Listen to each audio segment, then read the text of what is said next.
One, two, three, four. Satu jalur, sejuta info. Assalamualaikum warahmatullahi wabarakatuh. Kembali lagi kita berjumpa di podcast Jalur Info. Satu jalur, sejuta info. Pemirsa, kali ini saya akan mengajak para pemirsa untuk mengobrol dengan salah satu narasumber istimewa kita yang lagi tersambung di ujung telepon sana. Beliau adalah seorang akademisi muda yang berhasil menyelesaikan studinya dalam waktu yang singkat di usia yang masih sangat muda, 27 tahun, beliau berhasil menyelesaikan pendidikan S3-nya. Beliau adalah Bapak Dr. Sahrial Sadiq. Assalamualaikum Pak Dr. Sahrial Sadiq. Bagaimana kabar Pak? Waalaikumsalam Pak Safar Hamid, gimana kabarnya? Alhamdulillah, baik-baik. Barakallah. Ya.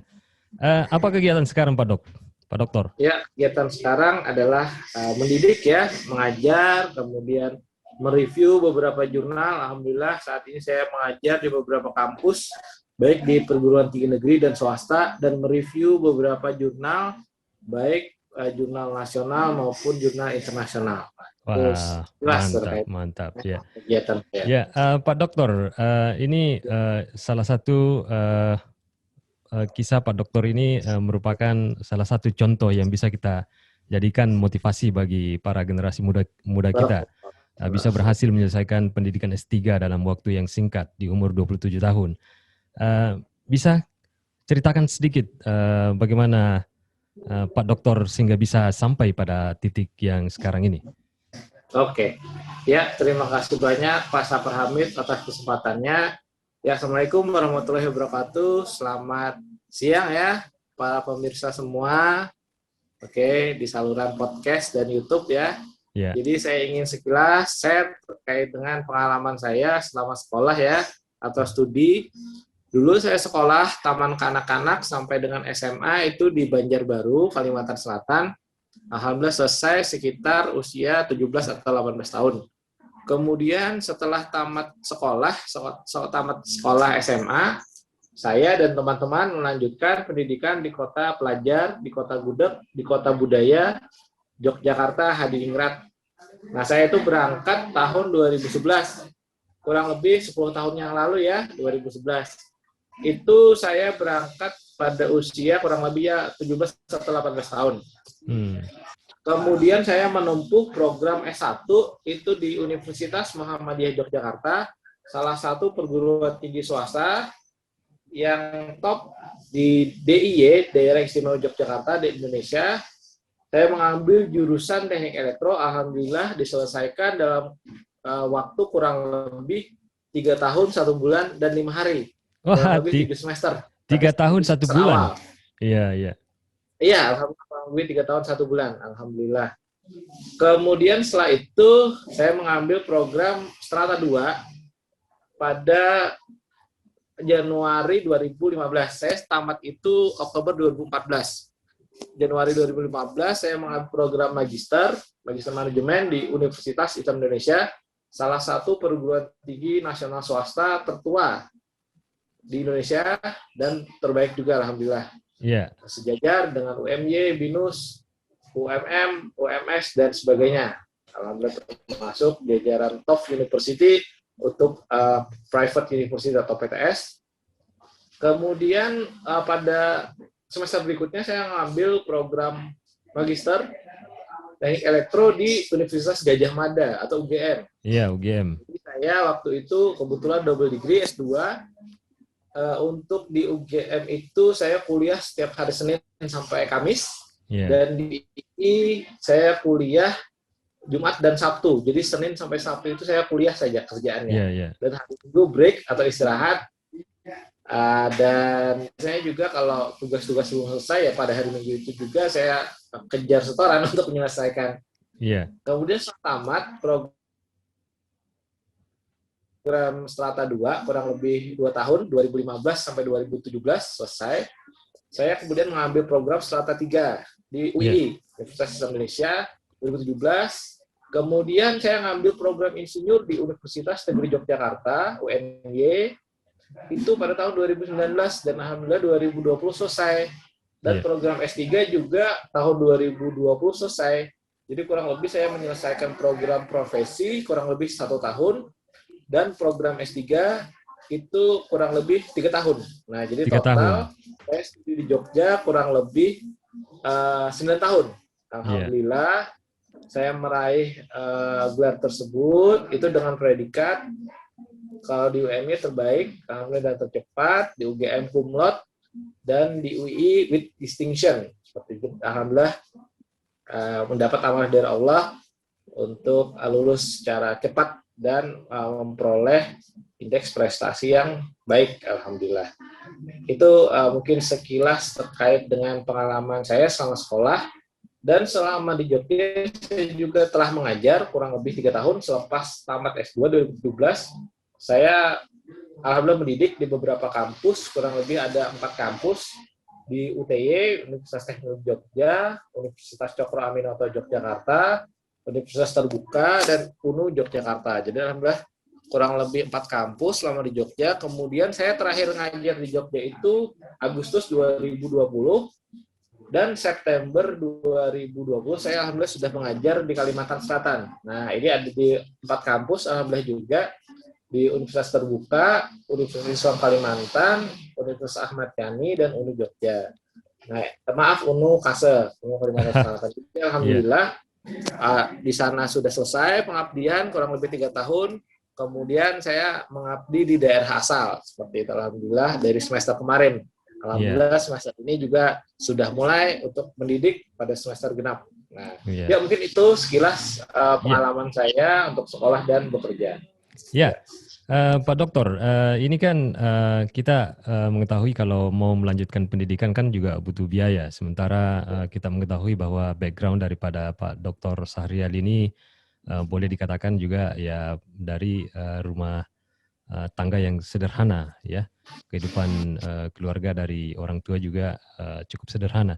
Kira-kira apa tipsnya dari Pak Dokter ini sehingga bisa melanjutkan pendidikan walaupun dengan background yang sederhana? Oke, terima kasih Pak Sapar ya pertanyaannya. Jadi memang alhamdulillah selama semester 1, alhamdulillah saya diberi amanah oleh Allah meraih beasiswa PPA, peningkatan prestasi akademik, dari Kemendikbud Dikti dulu, sekarang Kemendikbud.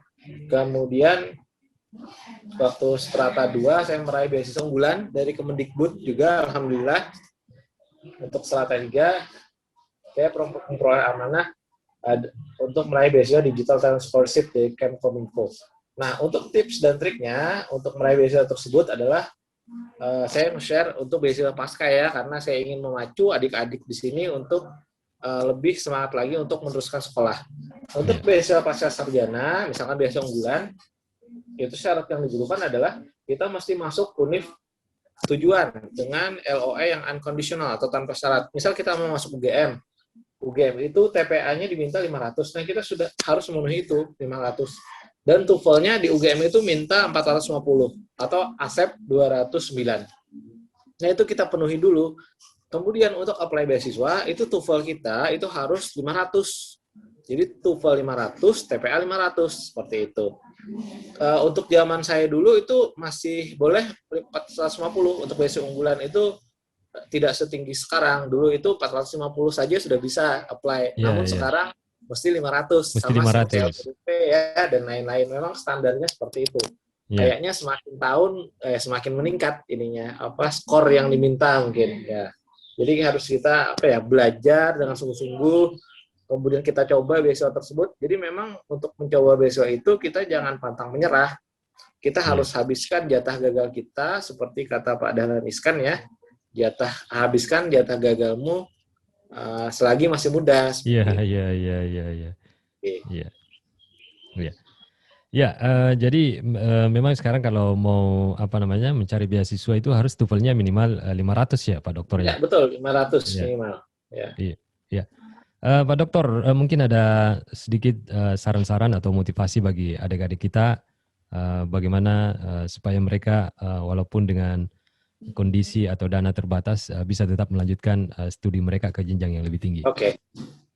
Ya, mungkin motivasi dari saya itu kalau saya diberi 3 pilihan, yaitu yang pertama ilmu, yang kedua tahta, yang ketiga harta, itu saya milih ilmu. Nah, karena apa? Karena saya meyakini dalam hadis maupun Al-Quran, kitab dan hadis yang saya yakini bahwa insya Allah ketika kita berilmu, Allah itu akan meninggikan derajat kita. Sehingga nanti harta, tahta, dan sebagainya itu akan mengikut sendiri, seperti itu, akan mengiringi sendiri. Namun sebelum kita menuju tahap ilmu itu, kita yang pertama harus dikuatkan adalah adab atau akhlak. Itu adalah fondasi utama. Adab atau akhlak itu kita perbaik, kemudian baru kita turun lagi ke step yang kedua, yaitu ilmu. Setelah ilmu itu kita dapat, baru kita masuk ke step ketiga, yaitu amal. Yaitu runtutannya. Yang pertama adab, kita perkuat adab. Yang kedua kita timba ilmu. Yang ketiga kita implementasikan ilmu tersebut dengan cara beramal, seperti itu. Nah, insya Allah nanti kita akan menjadi manusia yang berprestasi dan kontributif sepanjang hayat kita.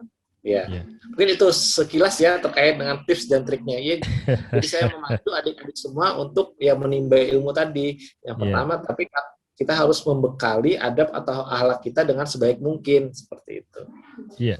Jadi kita bisa unggul dalam intelektual, kemudian anggun juga dalam adab, seperti itu, atau akhlak kita.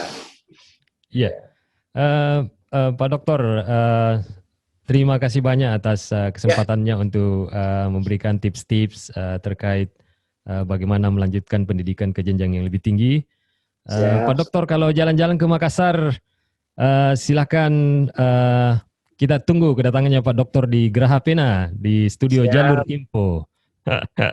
Nanti kalau saya ke Makassar, nanti saya ingin bersilaturahmi ke sana. Iya. Atas ajakannya.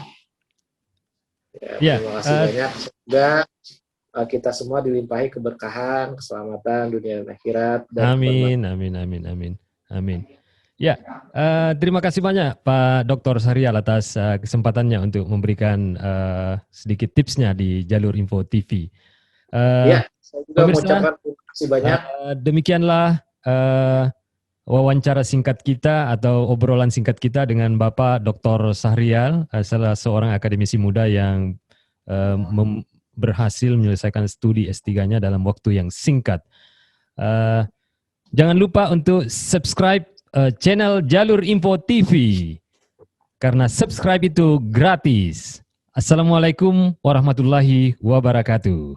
Waalaikumsalam warahmatullahi wabarakatuh. Ya, terima kasih banyak semuanya. Ya. Salam sehat dan sukses selalu.